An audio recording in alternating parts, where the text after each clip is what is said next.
Bersama saya Azlin Arif dalam rentasan berita edisi 1044. Antara paparan utama. Adakah ATM bakal guna kereta terbang? Penjara hutan akan direndam dalam neraka. Kerajaan ini faham ekonomi atau tidak?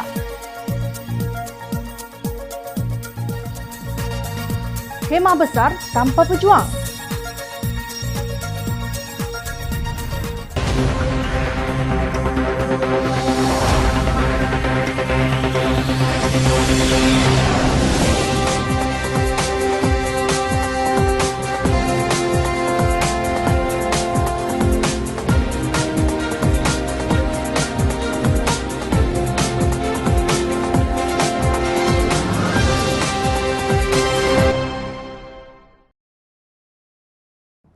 Assalamualaikum dan salam sejahtera.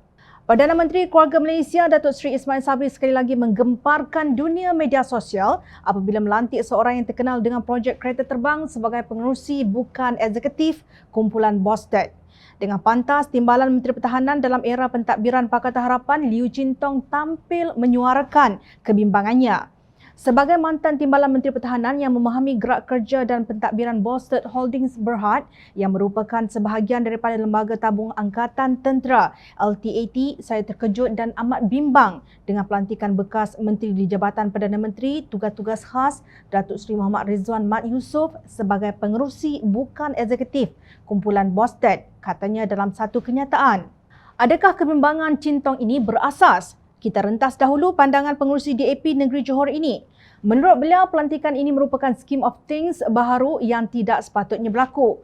Beliau merujuk kepada istilah scheme of things yang telah digunakan oleh bekas Perdana Menteri Tan Sri Mahyidin Mat Yassin semasa rampasan kuasa Sheraton untuk menghalalkan pengagihan jawatan GLC demi membeli sokongan ahli parlimen.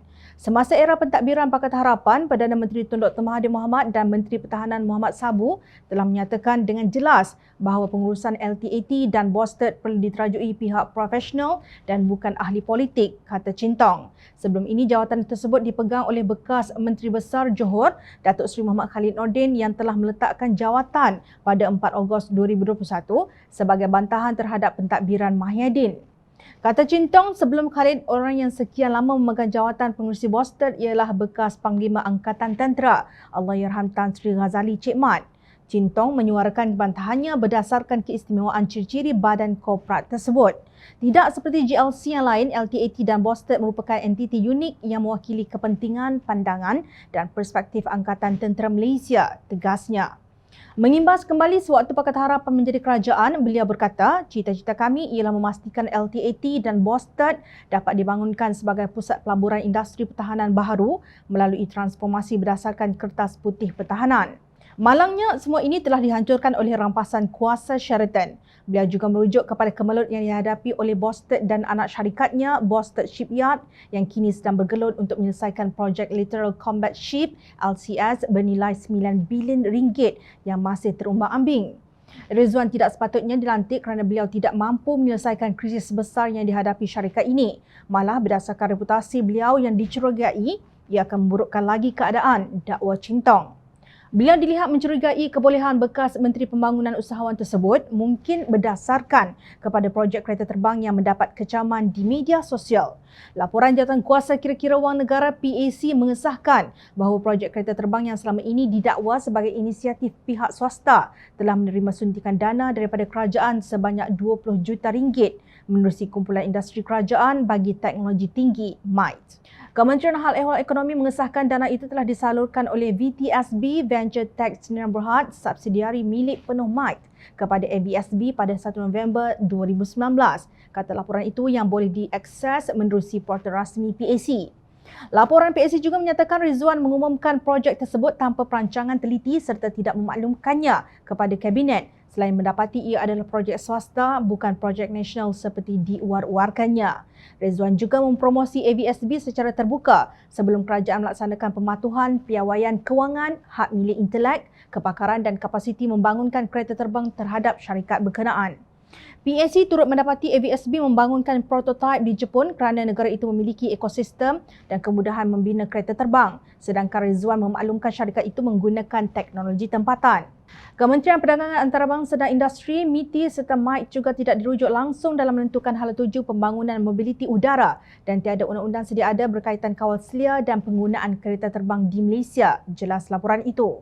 Kali terakhir rakyat mendengar kisah kereta terbang adalah menerusi nukilan Khalid Nordin dalam ucapan tahun baharunya pada 31 Disember 2020. Beliau berkata 2020 bakal melabuhkan tirainya. Yang pasti 2020 bukanlah tahun cemerlang seperti yang pernah kita rancang dan bayangkan.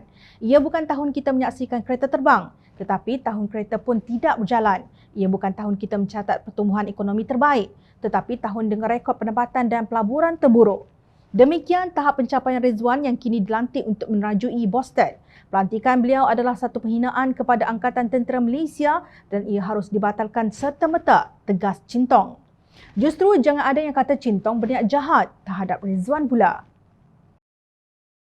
Akhirnya, Mufti Perlis Profesor Madya Datuk Dr. Muhammad Asri Zainal Abidin keluar dari gua dan meluahkan pandangannya setelah beberapa hari rakyat mempertikai punca tsunami Balak dan banjir lumpur di Pahang. Dalam tulisannya di laman rasmi Jabatan Mufti Negeri Perlis yang bertajuk Penebang Balak dilaknat dan direndam dalam neraka, beliau menegaskan bahawa perbuatan menebang hutan sehingga membinasakan kehidupan rakyat merupakan jenayah dunia dan akhirat. Menurut beliau, Nabi SAW telah memberi amaran kepada sesiapa yang menebang pokok bidara yang menjadi tuduhan orang ramai. Baginda memberitahu bahawa sesiapa yang melakukan hal itu, maka Allah akan merendahkan atau merendam kepalanya ke dalam neraka. Asri memetik hadis Nabi daripada Aisyah radhiyallahu anha, sabda baginda, sesiapa yang memotong pokok bidara maka Allah merendahkan, iaitu menekan kepalanya dalam neraka. Riwayat Abu Daud, An-Nasa'i dan Al-Kubra, Al-Baihaqi dan lain-lain, hadis sahih. Beliau juga mengulas mengenai kenyataan Al-Imam Abu Daud Al-Sijistani ketika ditanya tentang maksud hadis tersebut. Jawabnya seperti dipetik Asri. Hadis ini diriwayatkan secara ringkas, ia bermaksud sesiapa dengan sia-sia tiada alasan yang sah dan zalim tanpa alasan yang benar memotong pokok bidara di tanah lapang yang mana pengembara dan binatang selalu berteduh di bawahnya, maka Allah merendahkan, iaitu menekan kepalanya ke dalam neraka. Asri berkata hadis tersebut memberi amaran sesiapa yang merosakkan tumbuh-tumbuhan yang dapat menjadi teduhan orang ramai ataupun haiwan, maka Allah akan merendahkan atau menekan atau merendamkan kepalanya dalam neraka. Hadis-hadis yang memberikan amaran yang dahsyat sebegini menunjukkan perbuatan yang dilarang tersebut termasuk Al-Kabir, iaitu dosa-dosa besar, ujar Mufti Perlis itu. Kata Asri, para ulama dahulu berbincang tentang maksud hadis tersebut. Ada yang kehairanan mengapa pula diharamkan memotong pokok bidara. Ada yang berpendapat ia khas untuk Mekah dan ada yang berpendapat hukum ini telah dimansuhkan. Dalam hubungan ini, Asri berpendapat jawapan Al-Imam Abu Daud itu memberikan makna yang dapat difahami tentang maksud hadis berkenaan. Ia berkaitan mereka yang memusnah tempat berehat atau berteduh para musafir atau haiwan. Keadaan panas mendesak manusia dan haiwan mencari perlindungan. Pokok dan pohon yang rendang memayungi manusia dan haiwan dari kepanasan, katanya. Beliau menjelaskan bahawa pokok bidara dapat tumbuh di padang pasir. Ia mampu menghadapi cuaca kering dan panas. Maka di bawah pohonnya manusia berteduh. Buahnya pula boleh dimakan apabila memerlukan. Memelihara pohon bidara yang berfungsi dengan fungsi tersebut adalah menjaga keseimbangan dan peranan antara ciptaan Allah. Merosakkannya merosakkan anasir penting dalam keselamatan hidup manusia. Maka sesiapa yang memusnahkan tempat pelindungan panas manusia dan haiwan ketika sangat memerlukan tanpa alasan yang benar, pastilah termasuk dalam kalangan mereka yang sangat jahat. Tidak hairan jika kepalanya direndam ke dalam neraka. Asri mengecam mereka yang menebang pokok-pokok secara rakus sehingga berlaku bencana yang menyebabkan manusia hilang bukan hanya tempat berteduh di luar rumah, tetapi hilang tempat kediaman, sekolah, tempat kerja, masjid, rumah ibadah dan pelbagai lagi. Bukan sekadar musafir yang melakukan perjalanan, bahkan manusia yang tinggal tetap di situ sejak sekian lama kehilangan segalanya. Apakah lagi kedajalan dan kejahatan yang lebih besar daripada itu, bidasnya. Asri berhujah jika memotong pokok bidara disembamkan kepala ke dalam neraka, bayangkan jika memotong balak sehingga ribuan manusia menderita dan berlaku kematian. Apatah lagi jika menebang hutan dengan cara yang rakus yang menghilangkan harta peribadi manusia, bahkan membunuh nyawa dan kehidupan insan. Tegas Asri, golongan yang memotong pokok sehingga manusia musnah tempat tinggal layak menerima laknat manusia dan kelaknatan itu akan menimpa mereka.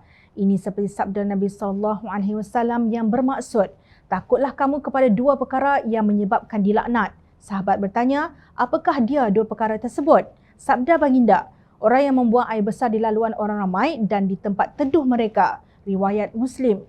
Hadis tersebut jelas Asri menyebut tentang kelaknatan yang bakal menimpa seseorang disebabkan tindakannya sehingga mengganggu laluan manusia atau mengotorkan tempat teduhan orang ramai. Menebang hutan secara tidak bertanggungjawab jauh lebih buruk kesannya daripada itu. Mengulas lanjut, beliau berkata jika membuang najis di laluan atau tempat teduh orang ramai akan menyebabkan terkena laknat manusia, apatah lagi mereka yang melakukan perbuatan sehingga segala rumah, pejabat, tempat rehat, tempat permainan, sekolah, masjid, surau dan lain-lain dimasuki bukan sekadar najis manusia, bahkan pelbagai kotoran yang lain. Mereka itu lebih layak menerima laknat. Selain hadis, Asri juga memetik firman Allah dalam surah Al-Ahzab ayat 58 yang maksudnya, dan mereka yang menyakiti perasaan orang-orang lelaki yang beriman dan orang-orang perempuan yang beriman tanpa kesalahan yang mereka lakukan, maka sesungguhnya mereka yang menyakiti itu telah memikul kesalahan secara dusta dan berbuat dosa yang amat nyata. Justru Asri merumuskan bahawa perbuatan menebang hutan sehingga membinasakan kehidupan rakyat merupakan jenayah dunia dan akhirat. Tanpa mengira siapapun pelakunya, sama ada golongan bawahan atau bangsawan, ahli politik atau ahli perniagaan, ke atas mereka laknat rakyat. Amaran Nabi SAW bahawa laknat itu akan menimpa mereka nanti, mereka akan menemui padah itu dalam kehidupan dunia dan akhirat, tegas beliau. Dalam tulisannya, Asri berkali-kali menyebut tentang hukuman akhirat terhadap penjara hutan, bahawa kepala mereka akan direndam dalam api neraka. Nah, Mufti Perlis telah bersuara dengan tegas. Bagaimana dengan mufti-mufti lain, khususnya Mufti Pahang? Adakah mereka dan pembantu-pembantu mereka akan turut mengecam para penjara hutan ini? Atau mereka sanggup bersama dibenam kepala di dalam neraka kerana berdiam diri melihat kezaliman di hadapan mata? Begitu juga para pemimpin dan para penasihat serta para macai dan walaun. Mungkin mufti-mufti perlu menganjurkan ijma' ulama' berhubung isu besar ini dan mengeluarkan fatwa mengenainya. Ada berani? Ahli Parlimen Pakatan Harapan Pasir Gudang Hassan Abdul Karim berkata Malaysia sedang mengalami kehancuran ekonomi. Agak keras juga ulasan pemimpin keadilan ini. Namun, menurut pemerhatiannya, kerajaan telah terlepas peluang untuk mendapatkan pelaburan langsung asing (FDI). Beliau menamakan beberapa syarikat telah memindahkan operasi mereka dari negara ini pergi ke negara lain. Syarikat Gergasi Korea Selatan Hyundai telah menutup ibu pejabat wilayah bagi rantau Asia Pasifik di Malaysia dan berpindah ke Indonesia. Sebanyak 6.26 bilion ringgit telah dibelanjakan oleh Hyundai bagi membangunkan kilang baharunya di Indonesia. Malaysia melepas, hilang pelaburan langsung asing. Tak cukup itu, IBM, satu lagi syarikat gergasi dunia, telah menutup pusat penyampaian global miliknya di Cyberjaya dan berpindah ke Singapura. Malaysia melepas lagi FDI, ujarnya dalam satu kenyataan. Kata Hassan lagi, syarikat minyak global Shell juga sudah hilang kepercayaan terhadap Malaysia. Ia telah memindahkan operasinya dari Cyberjaya ke India. Cyberjaya dah tidak menjadi jaya lagi, dah jadi cyber gagal nampaknya, kata beliau. Hassan menegaskan syarikat-syarikat pelaburan asing hilang kepercayaan terhadap sistem politik, masa depan ekonomi dan taraf korupsi yang tidak terkawal di Malaysia. Malah Citigroup, sebuah kumpulan perbankan, mengeluarkan urusan retail banking miliknya yang telah beroperasi di Malaysia selama 60 tahun untuk berhijrah ke Singapura.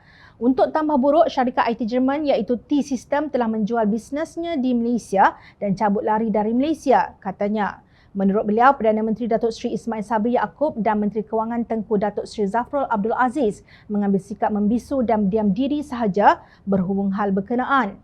Dalam dunia kereta motor menuju ke industri membina kereta elektrik, Malaysia terlepas lagi. Toyota Motor Corp melabur 2 bilion US dollar untuk membangunkan kenderaan elektrik EVs bukan di Malaysia tetapi di Indonesia.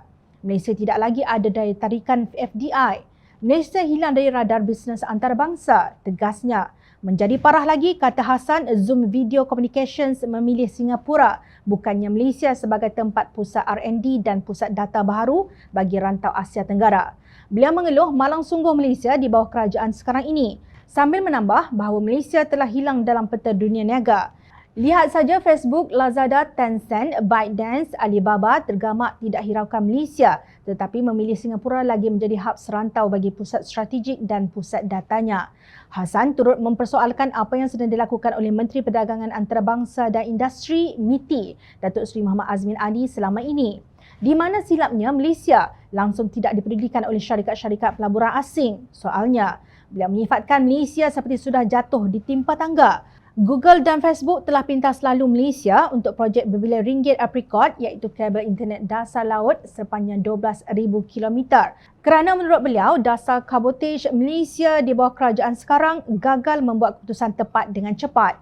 Melepas lagi, aduhai Malaysia, apa malang nasibmu di bawah kerajaan yang gagal sekarang ini? Keluhnya. Pakatan Harapan mengambil alih pemerintahan negara pada Mei 2018 dengan tekad untuk mengembalikan kegemilangan Malaysia sebagai harimau Asia.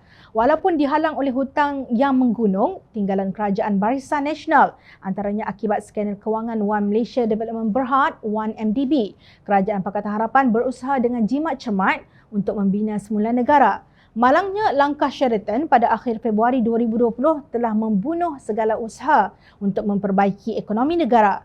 Kerajaan ketika itu telah dapat mengawal serangan COVID-19, tiada kematian. Namun, akibat pimpinan yang lemah, COVID-19 semakin dahsyat sehingga hari ini bilangan jangkitan kumulatif mencecah 2.77 juta kes dengan 31,591 kematian setakat 4 Januari 2022. Memang mudah untuk menyalahkan COVID-19, tetapi pandemik tersebut turut menyerang India, Singapura dan Indonesia yang kini menjadi pilihan pelabur yang berpaling dari Malaysia. Justru apa sebabnya pelabur-pelabur berbondong-bondong meninggalkan negara ini menuju ke negara yang juga ada pandemik COVID-19?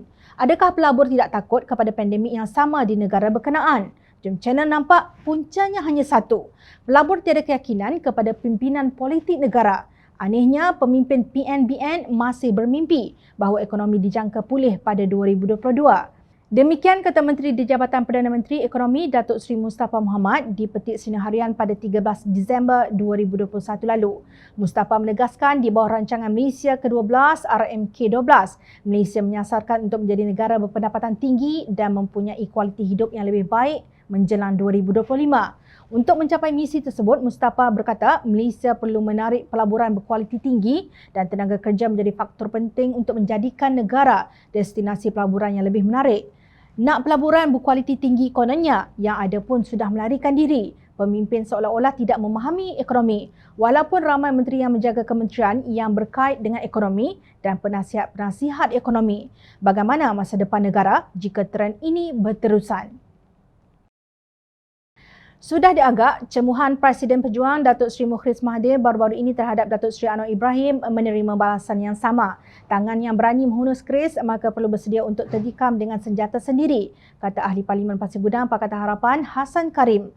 Beliau berkata Mukhriz Mahathir berhak untuk bercakap bahawa masa Anwar Ibrahim sudah berlalu dan Pakatan Harapan perlukan pemimpin baharu. Namun, katanya beliau juga ada hak yang sama untuk mengulas komen Mukhriz itu. Hassan mengingatkan cuma Mukhriz Mahathir elok juga menyedari betapa ramai rakyat biasa sama ada anggota PKR atau bukan, penyokong PH atau bukan yang terluka di hati apabila ayahanda kepada Mukhriz bersikap mungkir janji kerana enggan melepaskan jawatan Perdana Menteri yang telah dijanjikan kepada Anwar Ibrahim.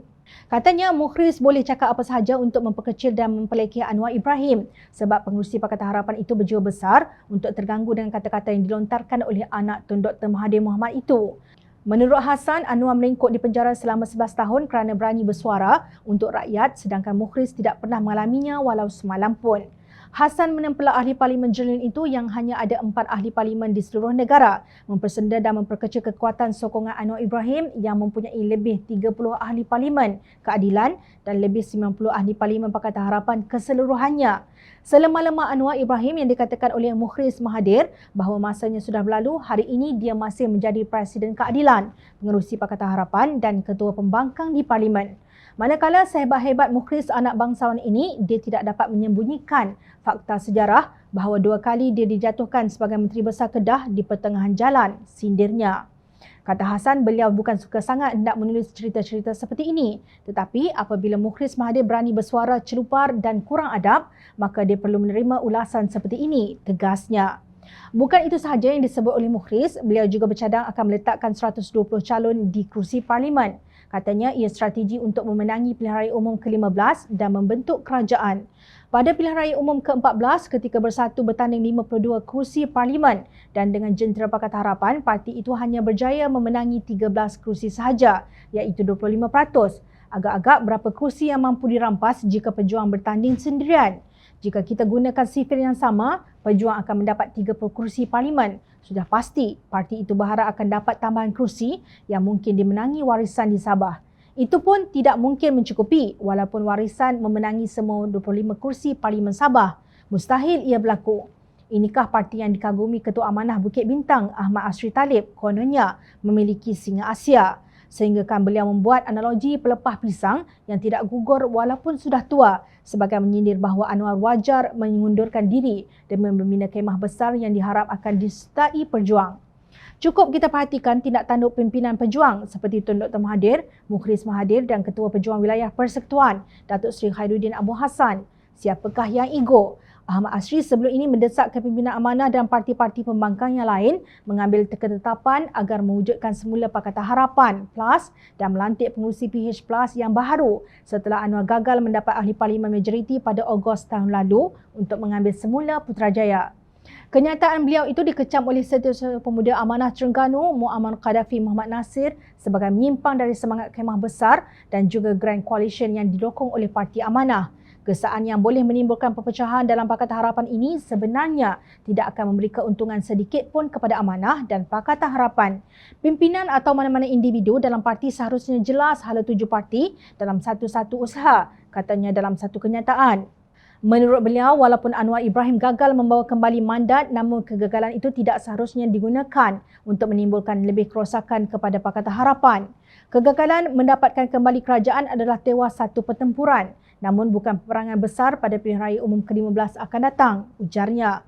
Beliau berkata idea kemah besar adalah satu pendekatan oleh Pakatan Harapan yang menegaskan kesediaan untuk berunding dan bekerjasama dengan mana-mana pihak termasuk Warisan, Muda dan Pejuang, berdasarkan prinsip dan agenda reformasi demi kepentingan rakyat tanpa melibatkan kleptokrat.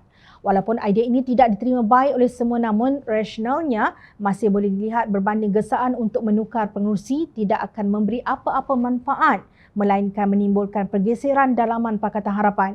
Adalah pelik jika ada pihak gagal untuk sedar dan maklum bahawa kekuatan terbesar adalah pada gabungan trio Pakatan Harapan iaitu Keadilan, DAP dan Amanah, bidasnya. Kata Muammar, penambahan kepada trio ini akan lebih menguatkan gabungan, namun idea cuba menukar Anwar Ibrahim yang memegang blok terbesar ahli parlimen dalam komponen Pakatan Harapan adalah janggal dan tidak berfikir panjang. Jadi adalah tidak berfikir panjang untuk membawa idea perpecahan bersama parti yang stabil, kedudukan bertujuan untuk berada bersama parti yang belum terbukti kekuatan. Orang putih kata nonsense, katanya. Menurut Muammar lagi, berdepan pilihan raya umum ke-15 yang boleh diadakan bila-bila masa sahaja, sebarang idea untuk memecah belahkan Pakatan Harapan adalah memberi manfaat cukup besar kepada musuh dan amat merugikan Parti Amanah itu sendiri. Pimpinan nasional saya cukup percaya faham dan maklum akan perkara ini. Namun, sikap lancang sebilangan pimpinan bawahan tidak membawa merealisasikan idea kemah besar dan Grand Coalition, sebaliknya merosakkan dari dalam, tegas pemimpin muda Amanah itu. Sudah tentu Parti Amanah memiliki saluran komunikasi untuk pemimpin akar umbi menyatakan pendapat masing-masing. Mereka tidak sewajarnya berlagak seperti cyber trooper yang menulis ikut suka hati sehingga mencetuskan pembalahan sama sendiri. Tidak hairan jika anak muda rasa meluat dengan gelagat pemimpin yang dilihat suka berbalah tanpa kesudahan. Anak muda juga adalah rakyat dan ingat rakyat sentiasa memerhati. Teruskan bersama kami di Jom Channel dan reporter jomchannel.net untuk mendapatkan berita politik tanah air. Saya Azlin Arif, terima kasih. Assalamualaikum dan salam sejahtera.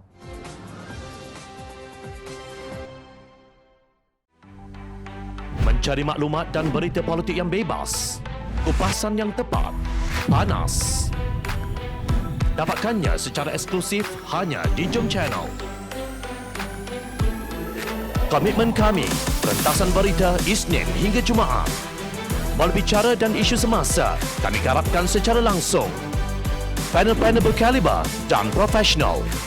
Interaktif, pandangan anda kami raikan. Jangan lupa bersama kami di setiap hujung minggu dalam edisi khas mingguan. Jom Channel, moving forward, sharing a new experience.